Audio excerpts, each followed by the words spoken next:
आज का novel second marriage पे बेस करता है। डॉक्टर होता है हीरो और उसको अभी तक कोई लड़की पसंद नहीं आती, वो शादी में इंटरेस्टेड नहीं होता और वो यही कहता है कि मुझे जब भी कोई लड़की जिसको मैं देखूं और वो मेरे दिल में उतर जाए, बाहया हो, मैं बस ऐसी लड़की से ही शादी करूंगा। दूसरी तरफ हीरोइन मिडिल क्लास फैमिली से बिलोंग करती है, उसके फादर नहीं होते, घर में सबसे बड़ी होती है और अपने फैमिली को वही संभालती है, जॉब करके उनका सहारा बनती है, अपनी मदर और अपनी बाकी दो बहनों का।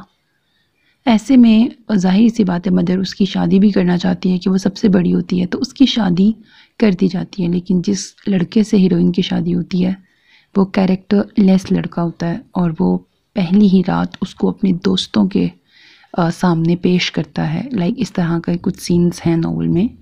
और जब हीरोइन अपनी जान बचा के भागती है और वो उसी टाइम इनफैक्ट वो उसको तलाक भी दे देता है। तो यूं हीरोइन जो है वो अब तलाक याफ्ता हो चुकी है। स्टोरी में आगे किस तरह से ट्विस्ट आता है।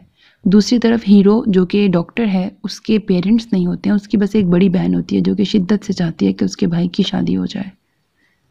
अब हीरो और हीरोइन की शादी किस तरह से होती है और फिर कौन सी ऐसी मिसअंडरस्टैंडिंग होती है जिसकी वजह से हीरो बहुत अरसे हीरोइन से नाराज़ होता है, रहता है शादी के बाद भी। नॉवल की ऑफ कोर्स हैप्पी एंडिंग है, उम्मीद है आपको पसंद आएगा।